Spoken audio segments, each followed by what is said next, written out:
कि दोस्त जो सही समय पे सही डिसीजन लेता है वही रियल हीरो होता है। इस बात को हम एक स्टोरी के माध्यम से आप लोग को सुना रहे हैं।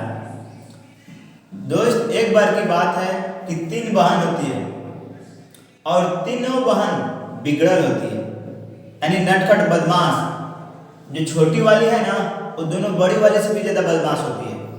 तो होता है क्या है, जो दोनों बड़ी है उन दोनों के एक साथ शादी हो जाता है, और जिसके साथ शादी होता है ना उसका जीना हराम कर देती है।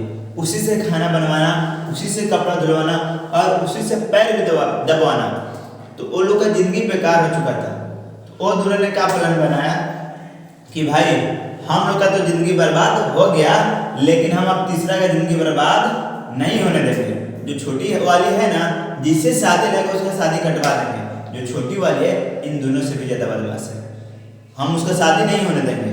तो ऐसे जैसे जैसे रिश्ता आता था तो ये दोनों जाकर वहाँ पहुँच कर रिश्ता कटवा देता था। बोलता था कि भाई इसको शादी करने से पहले तू मेरा एक बार फ्लैशबैक जाके देख लो, मेरा जिंदगी पे क्या बीतता है।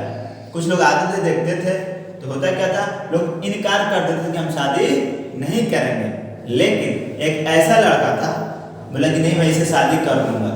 ये लोग समझा रहे थे कि मत करो भाई, तू देख लो मेरा जिंदगी क्या हाल है, तुम भी हमारे जैसा बन जाओगे, तुम शादी मत करो, हम लोग को वाइफ से भी ज़्यादा बिगड़ा है। बोला कि नहीं हम इसको संभाल लेंगे। बोला ठीक है, नहीं मानोगे तो। जैसे ही शादी हुआ और शादी हुआ तो पहला रात लेकर आया ना, तो पहला रात अपने पलंग के नीचे एक बिल्ली छोड़ देता है। जैसे ही नाइट 12 बजती है ना, तो बिल्ली अंदर से बोलती है म्याऊं म्याऊं। बोलते अपनी पत्नी को जाओ डंडा लेकर आओ, डंडा लेकर आती है। दरवाजा बंद करो तो दरवाजा बंद करती है। अब उसको अंदर डर रहता है कि हमें तो नहीं मारेंगे ना। जैसे ही डंडा मंगाया, दरवाजा बंद किया और डंडा अपने हाथ में लेकर पलंग के नीचे से बिल्ली निकालता है, पलंग पर रखकर बहुत मार मारता है बिल्ली को, ले दनादन ले दनादन। अब बोलता है सब धन खा जाओ, लेकिन मेरे सामने म्याऊं म्याऊं नहीं चलेगा। ये पूरी एग्जाम्पल अपनी वाइफ पे दे रहा था। अब उसके वाइफ के मन में आया, अरे भाई एक बिल्ली बोली तो म्याऊं म्याऊं इतना मारा, और हम कुछ बोले तो हमको कितना मारेगा। उसके बाद जैसे जैसे उसका हस्बैंड कहते थे पैर दबाओ, पैर दबाती थी, चाय बनाओ, चाय बनाती थी, कपड़ा दो तो कपड़ा धोती थी। इसका घर अच्छा चल रहा था। तब तक वो दोनों को याद आया। वो दोनों बोले कि चलो आज चलते हैं तीसरे के यहाँ, कि उसका घर कैसा चल रहा है, शायद मेरे वाला ही हाल उसका हुआ होगा। वो खुशी मनाकर आते हैं दोनों लोग। जैसे ही दोनों लोग आते हैं तो जो तीसरा था, यानी बात करें तो तीसरी जो लड़की थी उसका हस्बैंड घर पे ही था। जैसे ही दोनों आए, दलान में बैठे थे, बोलता है दौड़ के आओ, दौड़ के आती है, पैर छू, पैर छूती है, चाय बनाओ, चाय बनाती है, नाश्ता लेकर आओ, नाश्ता लेकर आती है। ये दोनों देख के हैरान थे कि भाई हम तो आए थे कुछ और सोच के, यहाँ हो रहा है कुछ और, कैसे हैंडल किया।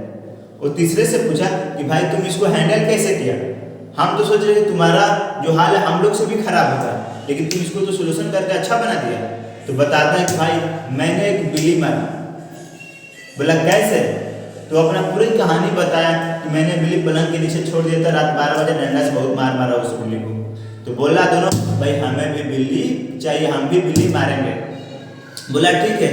कि दोनों जो साड़ू होते हैं उसके 2 बिल्ली लेकर जाते हैं अपने घर और पलंग के नीचे रख देती है। जैसे ही 12 बजे तक बिल्ली म्याऊं म्याऊं करना स्टार्ट करती है, और दोनों हस्बैंड और वाइफ उसी पलंग पर सोए रहते हैं। और हस्बैंड उठता है, बिल्ली निकालता है अंदर से, डंडा लाता है, बिल्ली के मारता है, तो बिल्ली और आवाज करती है म्याऊं और म्याऊं। तब तक उसकी वाइफ की नींद टूट जाती है, और वाइफ क्या करती है अपने हस्बैंड को ले दनादन ले दनादन ले दनादन, कि तुमको पता नहीं कि हम यहाँ सोए और बगल में तू बिल्ली मार रहा है, हल्ला हो रहा है। तो फिर वाइफ उल्टे ही उन दोनों को मारी। दोस्त, बिल्ली ये भी मारा था, बिल्ली वो भी मारा। फर्क यही था मेरे दोस्त, ये जो तीसरा था बिल्ली पहले रात मारा था, और ये दोनों थे कुछ दिनों के बाद मारे थे। तो हम बोले ना कि जो सही समय पे सही डिसीजन लेता है वही रियल हीरो होता है। इस स्टोरी के माध्यम से दोस्त यही सीखे कि कोई भी काम हम सही समय पे सही डिसीजन। थैंक्स।